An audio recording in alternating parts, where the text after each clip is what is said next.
Imagine waking up one morning and discovering that you can no longer log into the internet without government approval. Your favorite social media platforms demand verification through a centralized ID. Your bank app refuses to open unless it syncs with a digital profile linked to your biometric data.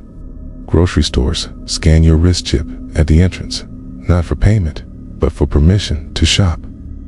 This is not the premise of a dystopian novel. It is the path that governments and corporations are building right now, one technological brick at a time. In the United Kingdom, a quiet debate has resurfaced inside Parliament. The proposal is simple on the surface: a digital identity card, nicknamed the Brit Card, that would allow landlords, employers, lawyers, and officials to confirm who someone is and whether they have legal residency. At first glance, it seems harmless.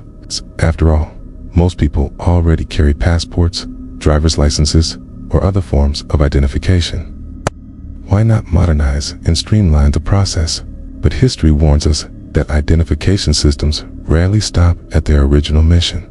So, once the infrastructure exists, its use expands and people's freedoms shrink. Identification systems have long been tools of control.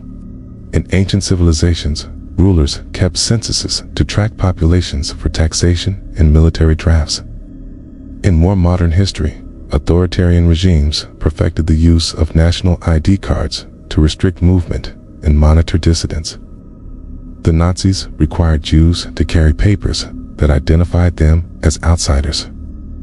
The Soviet Union created an internal passport system that dictated where citizens could live or work. Even in democratic nations, identity systems have been abused. After the September 11th attacks, the United States introduced new layers of surveillance under the banner of security, from airport screenings to national databases. Each time, the justification was safety. It is sold as a weapon against illegal immigration. But if rolled out nationally, it becomes the skeleton key to every digital lock. Think about it. A card that verifies your legal status could also be used to verify your internet access. Employers may require it for hiring. Hospitals may demand it before treatment.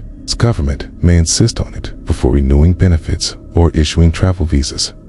A tool designed for efficiency can easily become an instrument of control. And once citizens grow dependent on it, there is no way back to anonymity or freedom of movement. The UK is not alone in this pursuit.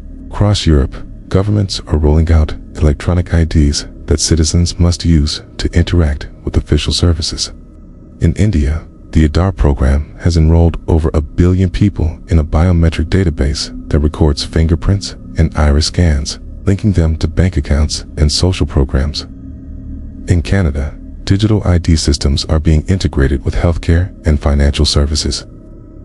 The push is global, and the justifications are identical: efficiency, safety, modernization. Yet critics warn that these systems become surveillance networks once governments or corporations choose to exploit them. To understand where this leads, we must look beyond Britain and beyond identification alone. His speech was filled with warnings about global threats. He called for artificial intelligence to be deployed as the verification system for the Biological Weapons Convention. On paper, that treaty prohibits nations from developing or stockpiling biological weapons. It is a noble goal. But Trump's proposal reveals the next stage of global monitoring. He envisioned a future where artificial intelligence inspects laboratories, checks compliance, and enforces international agreements. Ask yourself, if AI can be trusted to verify secret labs, why stop there? Why not use it to monitor financial transactions for terrorism? Why not use it to track citizens for public health compliance? Governments and corporations rarely announce the true endgame up front. They normalize the system with safety rhetoric, then expand it step by step until resistance becomes futile. AI does not need to sleep, does not need to question orders, and does not forget. Once it becomes the backbone of enforcement, humans are removed from the loop. No appeals, no oversight, no context. the algorithm decides who is guilty, who is suspicious, and who is cut off. Imagine being denied internet access because your speech violated a rule set by a distant committee. This is not a paranoid fantasy. These are the logical consequences of merging AI enforcement with digital ID infrastructure. During the COVID-19 pandemic, governments rolled out vaccine passports with astonishing speed. Citizens were told these were temporary measures, necessary only until the emergency subsided. Airlines, restaurants, and even houses of worship were pressured to demand QR code verification before admitting people. While most of these systems have since been shelved, the precedent was established. Entire populations were conditioned to show digital proof of health before participating in society. The infrastructure was tested, the psychology was mapped, and the opposition was measured. The lesson was clear. People will accept digital control if it is sold as protection. The vaccine passport era proved two things. First, the technology to verify identity and health status in real time already exists and can be scaled rapidly. Second, populations will comply if they believe their safety depends on it. The BRIC card and similar systems across the world are the natural continuation of this model. Health status today, legal status tomorrow, ideological status the day after. The justification shifts, but the mechanism remains the same. Now, we stand at the threshold of something even larger: biodigital convergence. Silicon Valley billionaires, biotech firms, and government agencies are racing to merge human biology with advanced technology. Neuralink, the brain implant project launched by Elon Musk, promises to restore mobility to the paralyzed and unlock new dimensions of human thought. Wearable sensors, implanted chips, and genetic data clouds are promoted as tools of medicine and convenience. Who would not want to prevent disease before symptoms appear? Who would not want instant payment with a wave of the hand? Yet, beneath the glossy marketing lies a darker possibility. Picture a world where the BRIC card is no longer just a card.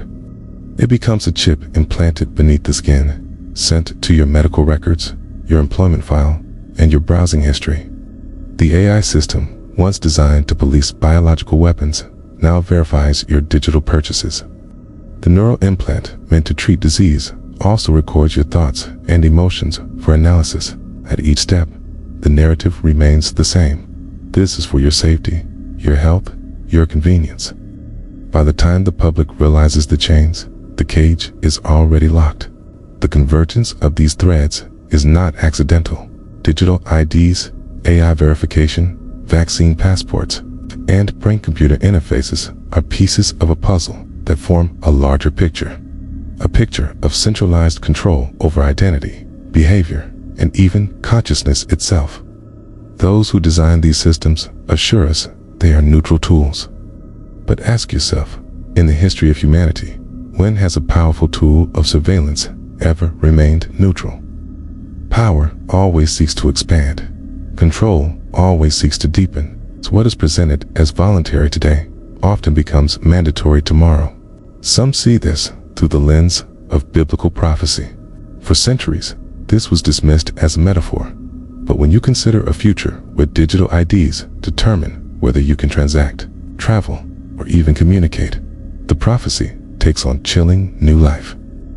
Whether you interpret it literally or symbolically, the parallels are undeniable. The mark may not be a brand or tattoo. Critics will dismiss this as paranoia. They will argue that digital IDs improve efficiency, AI verification enhances safety, and implants will cure disease. They will insist that freedom is not at risk, but history is the greatest teacher. Every empire that sought control expanded its surveillance until collapse. It amplifies them. What once took decades of bureaucratic control can now be accomplished instantly with a line of code. The infrastructure for a digital cage is being assembled in plain sight. Politicians in London debate digital IDs. Global leaders at the UN endorse AI enforcement. Tech moguls promise salvation through implants and biochips. Each piece seems separate, but together they form the architecture of a new system. A system where your freedom is conditional, your privacy is extinct, and your very biology is a data point in a global network. The real question is not whether this system will exist.